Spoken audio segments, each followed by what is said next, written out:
असम के पहाड़ों में नीलांचल पर्वत के ऊपर एक मंदिर है जिसके दरवाजे 3 दिन के लिए बंद हो जाते हैं हर साल। पर ऐसा होता क्यों है? क्योंकि वहाँ के एक पत्थर से निकलता है खून। 3 दिन के लिए उस पत्थर से खून निकलता है। यहाँ तक कि साइंटिस्ट ने जब उसको टेस्ट किया तो उनका कहना है कि आयरन ऑक्साइड है। लेकिन सिर्फ साल में एक ही बार वहाँ पे ऐसा क्यों होता है? आयरन ऑक्साइड एक पर्टिकुलर टाइम पे ही क्यों निकलती है?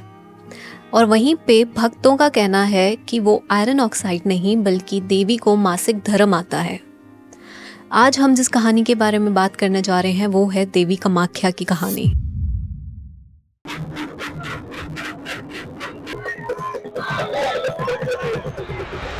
आखिर हमने ना जाने कितनी बार, अगर आप सिर्फ आज का टाइम ले लें, ना जाने कितने पॉडकास्ट में, कितनी रीलों में और ना जाने कितने लोगों से आपने देवी कामाख्या के बारे में सुना है। लेकिन क्या आप जानते हैं कि वो मंदिर वहाँ पे कैसे आया? वो चीज़ें वहाँ पे कैसे बनी? लोगों की आस्था वहाँ पे कैसे जुड़ी? और आखिर क्यों इस देवी को तंत्र की देवी कहा जाता है? और किस तरह से काफ़ी सारे ब्लैक मैजिक वाली चीज़ें या किसी का करा कराया भूत पिशाच भी वहाँ पे जाके उतारा जाता है। आज मेरी एक सब्सक्राइबर ने मुझे एक स्टोरी भेजी थी जो कि देवी कामाख्या से रिलेटेड है, तो मुझे लगा क्यों ना उनकी स्टोरी सुनाने से पहले मैं आपको देवी कामाख्या के बारे में बताऊं। तो चलिए, अगर आप नए हैं इस चैनल पे, चैनल को जल्दी से सब्सक्राइब कर लीजिए और कमेंट करके ज़रूर बताइएगा कि स्टोरी कैसी लगी। शुरू करते हैं। ये मंदिर एक ऐसा मंदिर है जहाँ कोई आम पूजा नहीं होती। यहाँ बलिदान होते हैं, तंत्र होता है। ये मंदिर ऐसी रहस्यमयी जगहों में से एक है जहाँ पर चल क्या रहा है वहाँ की बात तो वही लोग जान सकते हैं जो वहाँ पर गए हैं। उनको वहाँ जाके एक ऐसी एनर्जी, एक ऐसी वाइब फील हुई है। चाहे आप बहुत इंट्यूटिव पर्सन नहीं भी हैं, चाहे आप एक आम तरह के व्यक्ति हैं जिसको कुछ ऐसा फीलिंग वगैरह पे भरोसा नहीं है, वो भी वहाँ जाके एक पावर महसूस कर सकता है कि वहाँ पे जो शक्तिपीठ है वो सबसे ज़्यादा एक्टिव माना जाने वाला शक्तिपीठ है, लाइव माने जाने वाला शक्तिपीठ है।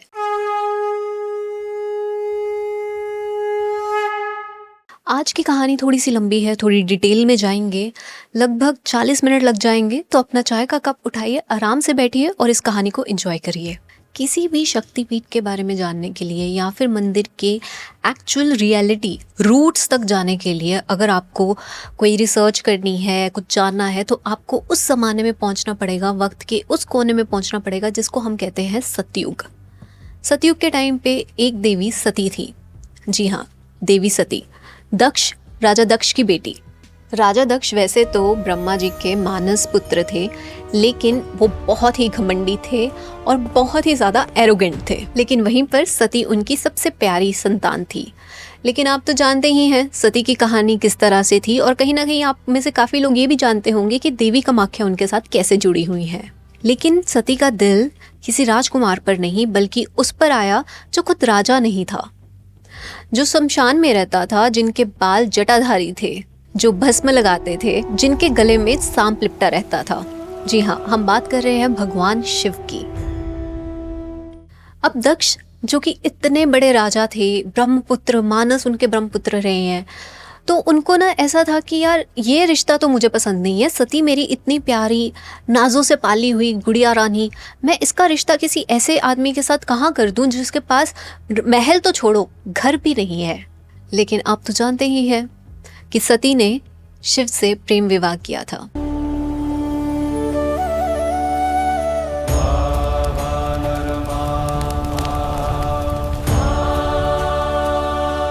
उनके प्रेम विवाह का वो जो कीड़ा था वो दक्ष जी के दिल में रह गया था, राजा दक्ष के दिल में रह गया था, और कहीं ना कहीं वो अपमान और क्रोध अपने दिल में संभाले बैठे थे।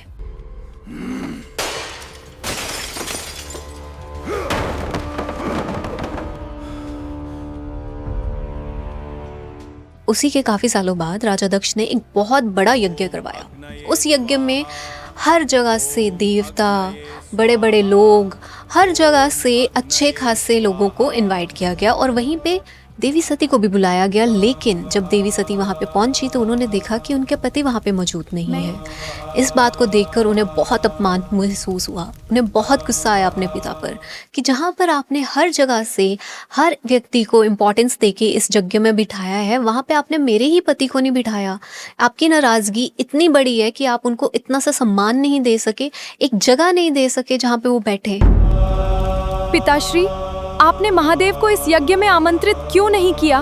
मैंने केवल उसी को आमंत्रित किया रहे जो इस यज्ञ के योग्य है। वहीं पे सती जी का जब दिल टूट गया, जब उनको क्रोध इतना ज्यादा बढ़ गया कि वो सह नहीं पाई, तो उन्होंने यज्ञ में खुद को भस्म कर लिया था। हे महादेव, मुझे अपनी शरण में ले लो।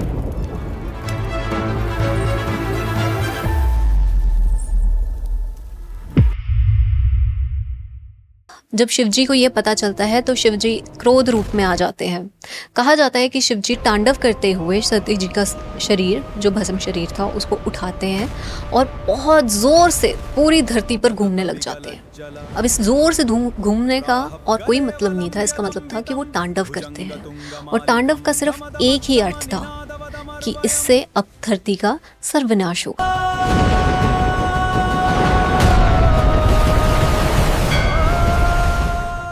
बोलते हैं ना कि शिव हैं भोले भंडारी।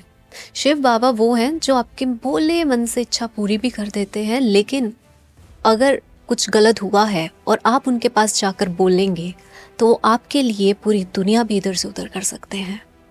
तो यहाँ तो बात सती की थी, जिन्होंने सब कुछ त्याग कर उनसे प्रेम विवाह किया था।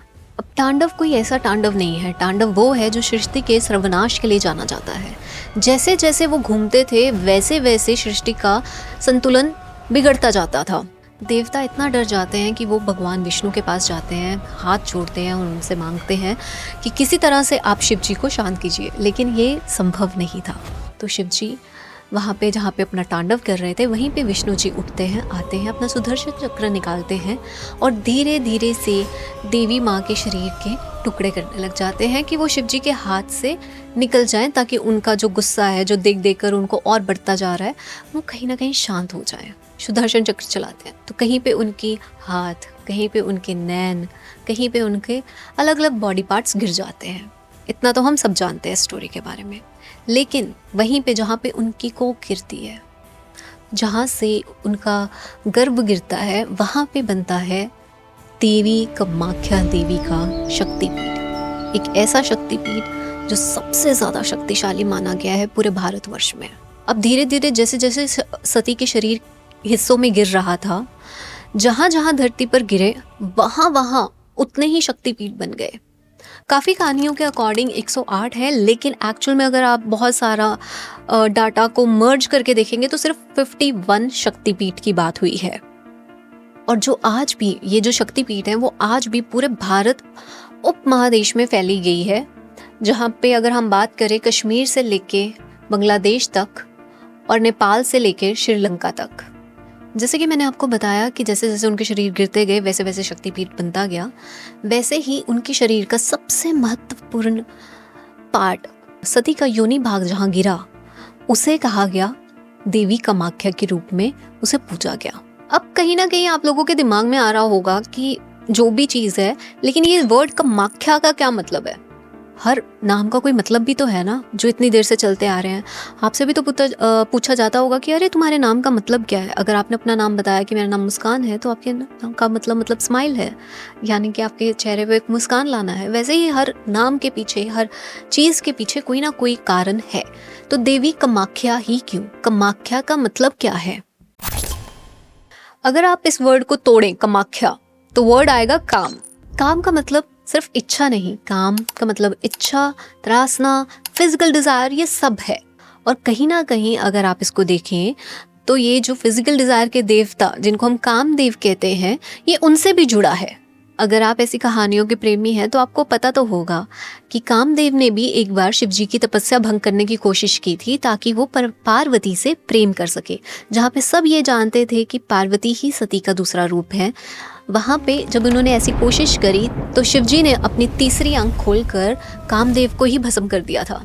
लेकिन वहीं पे कामदेव की पत्नी रति रोती हुई आती है और शिव बैठे भोले भंडारी, तो वो उनको वापस से जीवित कर देते हैं। वो उनको जीवित तो कर देते हैं, लेकिन अब उनके रूप में वो चमक, वो ऊर्जा नहीं रहती है, और वो जो उनका एक ऑरा था वो नहीं रहता है, वो चमक जा चुकी थी। तो उनको अनंग नाम देते हैं, जिसका कोई अंग ना हो। तो वहीं पे शिवजी ने उन्हें सलाह दी कि तुम एक काम करो, तुम नीलांचल पर्वत पर जाकर देवी की आराधना करो, वहां पर जाकर तुम्हें सारी चीज़ों की पूर्ति हो गई। तो वैसे ही कामदेव ने किया। कामदेव नीलांचल पर्वत पर गए, वहां पे साधना करने लग गए। जब साधना करी तो वहां पर देवी प्रकट हुई और उनको उनका रूप वापस मिल गया। कृतज्ञ होके, यानी कि एक एहसान में आके उन्होंने कहा कि मैं आपके लिए कुछ और तो नहीं कर सकता, लेकिन मैं यहाँ पे एक मंदिर की स्थापना कर सकता हूँ। तो उन्होंने फिर विश्वकर्मा जी को बोलकर वहाँ पे एक मंदिर की स्थापना करवानी शुरू करी। और जब वो मंदिर पूरा हुआ तो वो क्षेत्र ही पूरा कहलाया कामरूप। कामरूप का मतलब था कि जहाँ पे कामदेव को उनका रूप मिला था। और देवी वहाँ पे, जिनकी वहाँ पे शक्तिपीठ पड़ा था, वो कहलाई कामाख्या, जिन्होंने उस चीज को पूरा किया। अब यहाँ पे एक चीज समझना बहुत जरूरी है। यहाँ पे काफी सारे लोग ना, आप में से ऐसे भी होंगे जो देवी को सिर्फ एक कंट्रोवर्शियल या एडल्ट मंदिर के हिसाब से समझ लेते हैं, क्योंकि इसका संबंध योनि पूजन से है। लेकिन अगर आप गहराई से देखें तो ये पूजन स्त्री शक्ति, जनन शक्ति और सृष्टि की शुरुआत का समान है। आखिर इससे ज्यादा बड़ी मैजिकल चीज कहीं पे हो नहीं सकती। एक फॉरेनर का इंटरव्यू लिया गया था कि वो देवी कामाख्या पे जाके उनका पूजन करती थी और सारा कुछ ऐसे करती थी। In fact she used to believe in witch practice. उनको लगा कि देवी कामाख्या एक ऐसी मंदिर की स्थापना है जहाँ पे सबसे ज़्यादा पावरफुल पोर्टल्स है, सबसे ज़्यादा पावरफुल पोर्टल। तो उन्होंने बोला था कि ये जो जगह है, ये जो जगह बनाई गई है, ये कुछ ऐसे आम नहीं है, ये सबसे मैजिकल जगह है। क्यों? क्योंकि यहाँ पे उस चीज़ की पूजा हो रही है जहाँ से हम पूरे इंसान छोड़ो, जहाँ से जानवर, सारी हर पूरी धरती में जितने भी चीज़ है, जीव है, वो निकले हैं। उसको एक्सेप्ट करना, उसको वहाँ पे रखना, उसकी पूजा करना, एंड देन अगर हम बात करें कि वहाँ से 3 दिन खून निकलता है साल में, उसकी पूजा करना कितनी बड़ी बात है। आप एक्सेप्ट करते हैं। आप सोचिए कि हिंदुइज्म कितना गहरा है, वो किस हिसाब से एक स्त्री की रिस्पेक्ट करता है और उसको पावरफुल, उसी चीज़ को उसके आगे मस्तक झुकाता है। वो समझता है कि हम यहाँ से आए हैं, दिस इज़ आवर ओरिजिन। वो समझता है, इसीलिए उस चीज़ को इतना बड़ा माना गया है और इतना पावरफुल भी। भारतीय दर्शन में सृष्टि का आधार ही स्त्री शक्ति है। बिना शक्ति के तो शिव भी शव हैं। कामाख्या वो जगह है जहाँ शक्ति को, इस सृजन शक्ति को सबसे कच्चे, सबसे मूल रूप में पूजा जाता है। किसी मूर्ति के रूप में नहीं, बल्कि प्राकृतिक पत्थर कुंड रूप में पूजा जाता है, जिसमें से एक नेचुरल स्प्रिंग भी निकलता है, यानी कि जल प्रवाह भी निकलता है। इस तरह से इस मंदिर में पूजा जाता है। किसी मूर्ति के रूप में नहीं पूजा जा रहा है। जिस हिसाब से वो था बिल्कुल वैसे ही पूजा जा रहा है, जैसे एक छोटी सी कोई गुफा हो। अब कामाख्या देवी के मंदिर की बात करें तो वहाँ पे कोई मूर्ति नहीं है, मूर्ति स्थापना नहीं करी गई है। बहुत सारे लोग जैसे मूर्ति स्थापना के अगेंस्ट हैं, वहाँ पे कोई मूर्ति नहीं है। वहाँ पे गर्भगृह में नीचे जाके, वहाँ के एक ना जगह है जिसको गर्भगृह कहते हैं, वहाँ पे नीचे जाके एक पत्थर है। वो मतलब पत्थर ही उस हिसाब से है जैसे एक्चुअल में वो योनि के आकार में है, जिसे लाल कपड़े से पूरा टाइम ढका रहता है वो, और उसी से वो प्राकृतिक जल निकलता रहता है। और वही प्राकृतिक जल जो वहाँ से निकल रहा है वो ब्रह्मपुत्र नदी में जा रहा है, और वही 3 दिन के लिए साल में लाल हो जाता है। तो अब सोचिए, एक पत्थर है जो ऐसी पूरी शेप में है, वहाँ से एक्चुअल में नेचुरली जल निकल रहा है, और वो सिर्फ साल में 3 दिन के लिए आयरन ऑक्साइड छोड़ रहा है। अजीब नहीं है? सोचने पे मजबूर कर देती हैं हमें काफ़ी सारी चीज़ें कि आखिर कैसे होता है इंडिया में ये सारी चीज़ें। अब मैं आपको एक ऐसी कहानी सुनाने जा रही हूँ जो देवी कामाख्या की आज की पूजा विधि और आज का आप जो भी देखते हैं, आपने ऑनलाइन जितना भी देवी कामाख्या के बारे में देखा है, वो आखिर ऐसा क्यों है? आखिर वो अगर इतनी ही पूजी जाने वाली, इतनी जीवित देवी हैं, तो वहाँ पे कहीं ना कहीं कुछ लोगों को जाने से डर क्यों लगता है, भय क्यों लगता है? आखिर ऐसा क्यों है, उसके बारे में जानते हैं। देवी कामाख्या को पूजने के लिए उनका एक बहुत ही अच्छा भक्त था जिनका नाम था नरकासुर। राजा नरकासुर भगवान विष्णु और देवी पृथ्वी के पुत्र थे। ये वैसे तो बहुत अच्छे थे, इनके कार्य बहुत अच्छे रहे, जैसे जैसे इनके पिता इनको समझाते गए ये वैसे वैसे पूजा करते गए, देवी कामाख्या की बहुत पूजा करते थे और एकदम सात्विक तरीके से चलते थे। लेकिन धीरे धीरे इनका जो कहते हैं ना कि आपकी संगति है वैसे चुनिए कि जो आपका जीवन निखार दे ना कि बिखार दे। वैसे ही हुआ राजा नरकासुर के साथ। वैसे तो सब कुछ सही चल रहा था, लेकिन इनके ज़िंदगी में एक बाना नाम के राजा आते हैं। उनका स्वभाव पहले से ही असुरों जैसा था। उनके साथ आते ही इनके अंदर घमंड, क्रोध और ना जाने कितनी गंदी गंदी चीज़ें आ गई। ये पूरा इंसान ही बदल गया था, ये पूरा मनुष्य जो भी था ये सब बदल चुका था।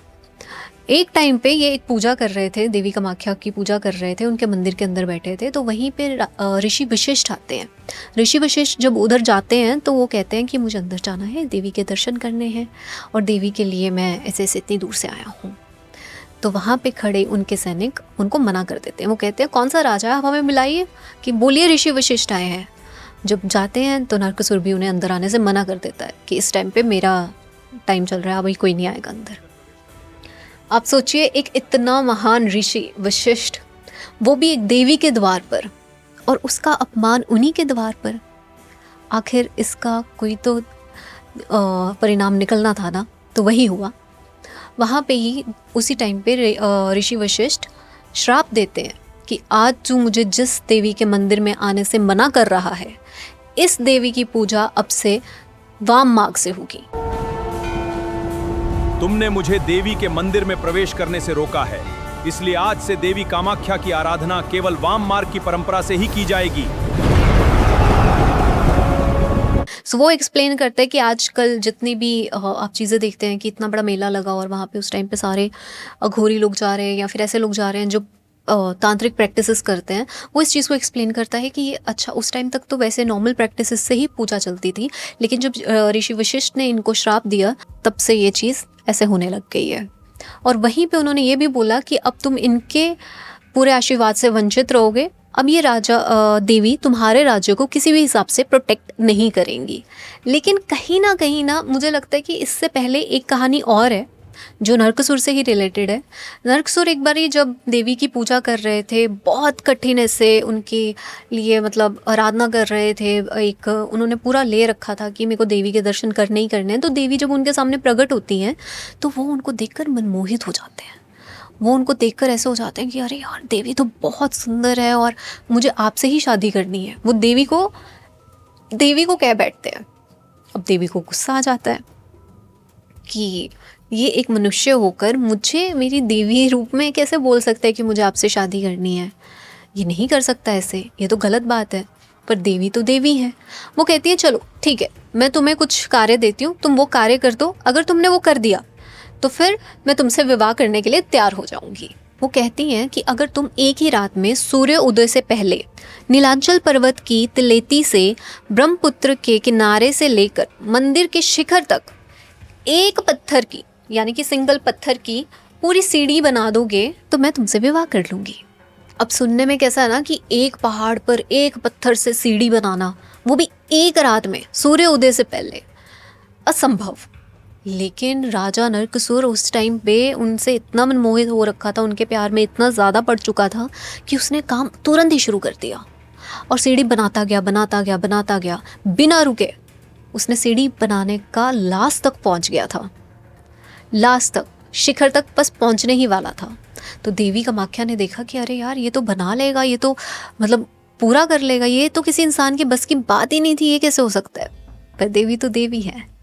वो एक मुर्गी का रूप धारण करती है और वहां पे ही भांग दे देती है। सूर्योदय से पहले पूरी क्या भोर हो गई। कहते हैं कि जैसे ही नरकासुर ने वो आवाज सुनी तो वो बिल्कुल ऐसे हो गए कि अरे यार, दिल छोड़कर बैठ गए कि मुर्गे ने भांग दे दिया, मतलब सूर्योदय होने वाला है और मैं हार गया हूँ। और वहाँ पे वो पत्थर का काम छोड़ देते हैं, सीढ़ी बनाने का काम छोड़ देते हैं। वो सीढ़ी आज भी आप अधूरी सीढ़ी वहाँ पर मंदिर के पास देख सकते हैं। आखिर कैसे किसी इंसान ने एक रात में पूरे किनारे से लेके ऊपर पहाड़ के शिखर तक बनाई होगी वो। और इसी तरह से देवी की कृपा हुई। देवी समझ गई थी कि अब तो ये घमंड में पड़ चुका है, और उस टाइम पे भी उन्होंने उनको अपनी आराध्या करने दी। लेकिन फिर हुई थी ऋषि वशिष्ठ की एंट्री। अगर मेरे सोर्सेज सही हैं तो शायद से यही कहानी है, लेकिन कहानी उल्टी भी हो सकती है, मुझे पता नहीं। तो सोचिए, एक राजा जो सूर्योदय से पहले एक रात में ही ब्रह्मपुत्र के किनारे से लेकर उस पहाड़ की चोटी तक पूरी सीढ़ी काट रहा था एक ही पत्थर में, वो कितना शक्तिशाली होगा, कितना ज़्यादा उसमें मतलब चीज़ भरी हुई थी कि वो कुछ भी अचीव कर सकता था।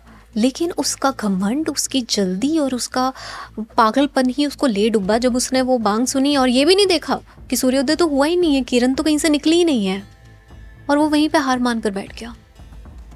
यही होता है जब आप लोग भी ऐसे, जब आप घमंड करते हैं या चीज़ें करते हैं ना, ये आखिर ऐसे ही नहीं है कि तू ऐसा कर रहा है ना तेरे साथ ये होगा।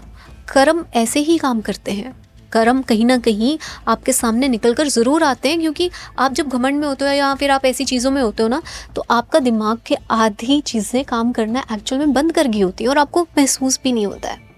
आखिर में कुछ ऐसा समय आया कि नरकासुर के अब अत्याचार बढ़ने लगे। उसने लगभग, कहा जाता है कि 16,000 कन्याओं को बंदी बना लिया था, 16,000 कन्याएं। और इतना ज़्यादा जब इनका सारी ये चीज़ें बढ़ गई थी, इतनी सारा पाप बढ़ गया था, तो द्वापर युग में भगवान कृष्ण जी ने मिलकर अपनी पत्नी सत्यभामा के साथ नरकासुर का वध किया था। लेकिन ये कहानी भी किसी और दिन के लिए है, कभी और बताऊंगी। उस दिन को आज वैसे हम नरक चतुर्दशी के नाम से भी मनाया जाता है आज तक। दिवाली से एक दिन पहले आती है, अगर आपको पता हो। जिन लोगों के कल्चर में आज भी ये जीवित है तो वो जानते होंगे कि ये नरक चतुर्दशी कब आती है। वो दिवाली से एक दिन पहले काफ़ी हिस्सों में इंडिया के मनाई जाती है। अब याद कीजिए कि ऋषि वशिष्ठ ने किस तरह से श्राप दिया था और बोला था कि अब से यहाँ पे जो पूजा होगी वो वाम मार्ग से होगी। वैसे ही अब भारतीय तंत्र परंपरा में 2 धाराओं में बटी है, सात्विक और वाममार्ग। अब वमचारा जो है वो 5 मकारा, मद्य, मांस, मैथुन, मत्स्य, मुद्रा, इन 5 एम से बनता है। वहीं पर जो सात्विक है वो साधारण पूजा विधि, सात्विक प्रैक्टिस से चलता है। अगर आज की हम बात करें तो कामाख्या देवी का जो मंदिर है वो सदियों से बहुत सारे तांत्रिकों का, अघोरियों का, जो लोग गुप्त काला जादू करते हैं, गुप्त प्रैक्टिसेस करते हैं, उनका एक सेंटर रहा है। यहाँ तक कि कहा जाता है कि शमशान साधना, अब जिनको शमशान साधना का पता है वो भी यहाँ होती है। ये बहुत ही ज़्यादा एक भयंकर साधना का एक रूप है। यहाँ शमशान में बैठकर ध्यान करना, क्योंकि तंत्र का मानना है कि जहाँ मौत है वहीं गहरी चेतना भी है। कालिका पुराण और योगिनी तंत्र जैसे ग्रंथ कामाख्या को इस साधना का उत्पत्ति स्थान मानते हैं। कहा जाता है कि जो भी प्रैक्टिस जो कर रहा है वहाँ पे इस साधना की, चाहे वो घोरी है, तांत्रिक है या कोई भी है, जो वहाँ बैठ के इस साधना की प्रैक्टिस कर रहा है, उसकी शक्ति असाधारण हो जाती है। उसकी शक्ति असाधारण इन द सेंस कि उसकी शक्ति बहुत ज़्यादा ही बढ़ जाती है। उसकी फिर शक्ति का कोई वो तोड़ नहीं रहता। लेकिन आप जानते हैं, जहाँ पे ऐसी चीज़ें मिलती हैं, जहाँ पे ऐसे आशीर्वाद मिलते हैं, ऐसी ताकतें मिलती हैं, वहाँ पे उतना ही बैलेंस भी बनाया जाता है। क्योंकि आप जानते हैं कि देवी कामाख्या ने किस तरह से कैसे कैसे चीज़ें करी हैं। तो इसी वजह से आज के दिन में देवी कामाख्या का मंदिर सिर्फ एक मंदिर नहीं कहलाता, बल्कि एक तंत्र पीठ कहलाता है, शक्ति पीठ की जगह। भारत में ना 4 ऐसे प्रमुख तंत्र पीठ है। अगर आपको पता है कि वो और 3 कौन है तो कमेंट करके ज़रूर बताइएगा। ये सवाल आपके लिए। यहाँ तक कि शक्ति पूजन के नाम पे यहाँ पे अक्सर बलिदान होते हैं, बकरे के बलिदान होते हैं, भैंस की बलि चढ़ती है, खासकर दुर्गा पूजा जैसे दिन पर, जो शक्ति पूजन की एक प्राचीन और आज भी जारी परंपरा है। वैसे तो ये काफ़ी लोगों के लिए काफ़ी सेंसिटिव टॉपिक है, लाइक बलिदान करना, सेक्रीफाइस करना काफ़ी सेंसिटिव टॉपिक है, लेकिन इस जगह के लिए ये काफ़ी सदियों से रेपिटेटिव चलता आ रहा है। अब आप जानिए कि कामाख्या देवी के आसपास आखिर इतनी शराब की कहानियां क्यों हैं। आपने सुने होंगे कि काफ़ी सारे शराब की कहानियां आसपास ही हैं देवी कामाख्या के मंदिर के आसपास। आखिर ऐसा क्यों है? एक मान्यता ये भी है कि देवी ने खुद ब्रह्मपुत्र नदी को श्राप दिया था कि वो एक खास रास्ते से ही बहेगी। अब आप सोचेंगे कि ये श्राप था या ये मतलब आशीर्वाद था कि एक खास रास्ते से ही बहेगी। दूसरी मान्यता ये भी कहती है जो लोग यहाँ स्वार्थ या गलत नियत से आते हैं उनके साथ बहुत बुरा होता है, उन्हें कभी शांति नहीं मिलती। मंदिर में सिर्फ श्रद्धा और मतलब पूरा अपने आप को पूरा संपन्न करने अगर आप आए हो तो इस मंदिर में आपकी जो इच्छा है, जो आपका काम है, वो पूरा होगा। अब वापस आते हैं उधर ही जहाँ पे हमने सबसे पहले बोला था कि पत्थर से निकलता है खून 3 दिन के लिए, उसको अम्बुचा मेला भी कहा जाता है। अभी पीछे से अम्बुचा मेला होकर भी हटा है, जब कितने ना जाने कितने अघोरी लोग, कितने तांत्रिक लोग उस टाइम पे जा रहे थे भर भर कर काले कपड़ों में, काले ऐसे वेशभूषा में, कईयों ने मतलब ऐसे ही निर्वस्त्र होकर जा रहे हैं। कितने लोग जो जिस हिसाब की प्रैक्टिस करते हैं वो देवी कामाख्या की ओर बढ़ते हुए दिख रहे थे और एकदम जोश में थे। वो टाइम है अम्बुचा मेला का। हर साल जून के महीने में मॉनसून की शुरुआत में ही अम्बुचा मेला लगता है। मंदिर के गर्भगृह को बंद कर दिया जाता है 3 दिन के लिए। 3 दिन के लिए वहां से जो पानी निकल रहा है, जो नेचुरल स्प्रिंग निकल रही है, वो लाल हो जाती है। वो लाल होके ब्रह्मपुत्र के पानी में जाती है और ब्रह्मपुत्र का नदी भी लाल हो जाती है। मंदिर के जो द्वार है वहां पे एक सफेद कपड़ा बांध दिया जाता है। तीसरे दिन मंदिर जब खोला जाता है तो वहां पे प्राकृतिक जल स्रोत मंदिर के अंदर जो बहता है, तो वो जो सफेद जो ऑलरेडी मंदिर बंद कर दिया था वहां पे अब जल बह रहा था, वो जल बहता बहता मैंने आपको बोला कि लाल हो जाता है। तो व्हाइट कपड़ा जो बांधा गया था स्टार्टिंग में, और 3 दिन के बाद जब वो मंदिर खोला जाता है तो वो व्हाइट कपड़ा पूरा लाल हो गया होता है। अब भक्त लोग उस कपड़े को, मतलब उसको टुकड़े कपड़े के किए जाते हैं और उसको प्रसाद दिया जाता है। In fact I remember when I was in this corporate job, तो मेरी एक दोस्त हुआ करती थी, वो बंगाल से थी और उनकी शादी हो चुकी थी उस टाइम पे। तो उन्होंने कहा था कि हमारे ना, जब हम जैसे हमारी शादी होती है और हमारे ऐसे कर लेते हैं सारा कुछ, चूड़ा वगैरह सारी सेरेमनीज कर ली, उसके बाद ना हमें 3 महीने के अंदर अंदर पति और पत्नी को वहां पर जाकर रहना होता है। अब मुझे ना कहानी तो पता थी पर मेरे को नाम नहीं याद आ रहा था कि वो इसी मंदिर की बात है कि नहीं, पर वहां जाके रहना पड़ता है।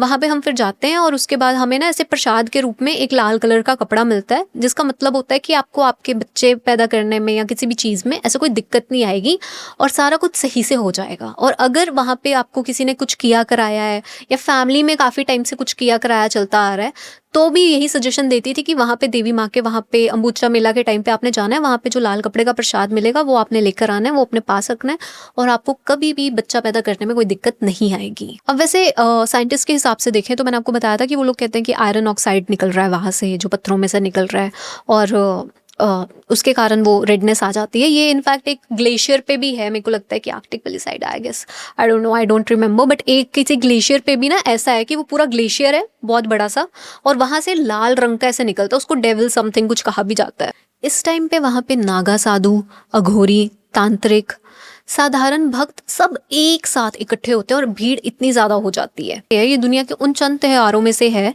जहाँ पे देवी स्त्रीत्व, उनके नेचुरली बायोलॉजिकल साइकिल को इस तरह से इतने खुले में मतलब पूजा जाता है, उनको माना जाता है।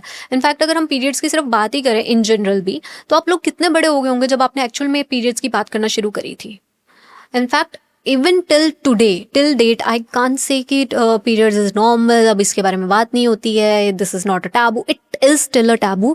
एंड वहाँ पे ही उसी भारतवर्ष में आप देखिए कि एक देवी हैं जिनको हम कहते हैं कि उधर से पीरियड्स ब्लड निकलता है और यानी कि मासिक धर्म निकल रहा है, और वहाँ पे हम उनको पूज रहे हैं, उस कपड़े को हम प्रसाद के रूप में ले रहे हैं, साथ रख रहे हैं। वैसे ही इस लाल कपड़े को पाने के लिए मेरी सब्सक्राइबर ने आखिर क्या किया, उनको कितनी कितनी चीज़ों से गुजरना पड़ा, उनके हॉस्टल में उनके साथ क्या क्या हुआ, यूनिवर्सिटी में जाकर क्या क्या हुआ, वो सब की कहानी है पार्ट 2 में। आज की कहानी थोड़ी लंबी हो गई है, इसीलिए आज हम इसको यहीं तक रख रहे हैं। लेकिन जिस सब्सक्राइबर की कहानी के कारण मैंने ये आपको देवी कामाख्या की पूरी कहानी बताई है, उसको जानने के लिए नेक्स्ट पार्ट ज़रूर देखिएगा। तो जल्दी मिलते हैं कि आखिर मेरे सब्सक्राइबर के साथ ऐसा क्या हुआ कि उनको देवी कामाख्या के मंदिर में जाना पड़ा। चैनल को सब्सक्राइब कर लीजिए और नेक्स्ट स्टोरी मैं अभी रिकॉर्ड कर रही हूँ इनफैक्ट, पर आप जल्दी से देख लेना। बाय बाय, नमस्कार।